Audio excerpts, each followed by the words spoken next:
12 ராசி 12 லக்னங்களுக்கும் திருமண வாழ்க்கை எப்படி இருக்கும் அப்படிங்கிறத நம்ம பார்க்குறோம்.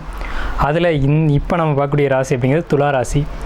காலபுருஷ ராசி தத்துவத்தில் 7வது ராசியான துலா ராசி.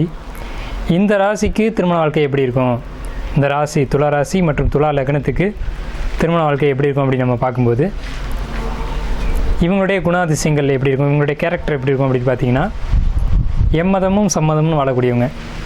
தனக்குன்னு ஒரு கொள்கை கோட்பாடுகள் இதெல்லாம் பெருசாக எடுத்துக்க மாட்டாங்க. கௌரவம் பெருசாக பார்க்க மாட்டாங்க. எல்லாத்தையும் சமமாக பழகுவாங்க. ஸோ இந்த மாதிரி கேரக்டர் உள்ள துலா ராசி துலா லக்னங்களுக்கு எப்படி திருமண வாழ்க்கை அமையும் அப்படின்னா, பெரும்பாலும் காதல் திருமணங்கள் தான் அமையுது. ஏன்னா 5 கூடிய சனி ராசியிலே உச்சம் அப்படிங்கிறனால எளிதில் காதல் வயப்படக்கூடிய ஒரு தன்மை இவங்கள்ட்ட இருக்கும். ஸோ பெரும்பாலும் இவங்களுக்கு மேக்ஸிமம் லவ் மேரேஜ் தான். குறிப்பாக சொல்லணும்னா தாய் மாமா வழியில் இருக்க பொண்ணை காதலித்து திருமணம் பண்ணிக்குவாங்க. இவங்க திருமணம் பண்ணும்போது இவங்களுடைய தந்தையோட ஆதரவு இவங்களுக்கு அவ்வளோ இருக்காது. சமுதாயத்தினுடைய ஒரு ஒத்துழைப்பும் இருக்காது. இவங்க பார்த்திங்கன்னா ரொம்ப சிம்பிளாக திருமணம் முடிப்பாங்க. ஆனால் இவங்களுக்கு வரக்கூடிய வாழ்க்கை துணை அரசாங்கம் சம்மந்தப்பட்ட விஷயங்கள்லையும் இருப்பாங்க. அதே மாதிரி சமூகத்தில் பேர் சொல்லக்கூடியவங்களாக இருப்பாங்க, பேர் அந்தஸ்து உடையவங்களாக இருப்பாங்க, கௌரவமான குடும்பத்தை சேர்ந்தவங்களாக இவங்களுக்கு வாழ்க்கை துணை அமையும். துலாத்தை பொறுத்த வரைக்கும் துலா ராசி அல்லது துலா லக்னத்துக்கு சமுதாயத்தில் ஒரு அந்தஸ்து உள்ள நபர்களை தான் திருமணம் செய்ய முடியும். அதே மாதிரி இவங்க முதல்ல ஒரு பொண்ணு பார்க்குறாங்க அல்லது தனக்கான வாழ்க்கை துணை தேர்ந்தெடுக்கிறாங்க அப்படின்றப்போ அவங்க முதல்ல சந்திக்கும் போது சிவப்பு நிறம் அப்படிங்கிறது சம்மந்தப்படும். ஆரஞ்சு இல்லை, சிவப்பு நிறம். சிவப்புனா அந்த மெரூன் அந்த மாதிரியான கலர் வந்து கனெக்ட் ஆகும் அந்த இடத்துல.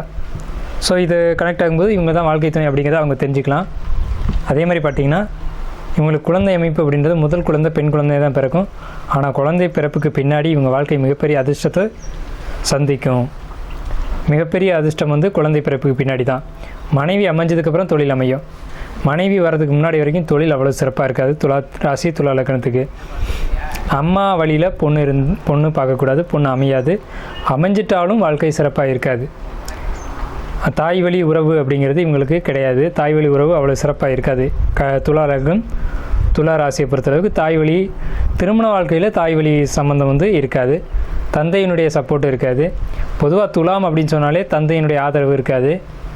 அதே மாதிரி திருமணத்தின் போது சமுதாயத்தினுடைய ஒரு ஒத்துழைப்போ, குறிப்பாக தந்தையினுடைய ஒரு ஒத்துழைப்போ இருக்காது. அவங்க கொஞ்சம் விலகி தான் இருப்பாங்க.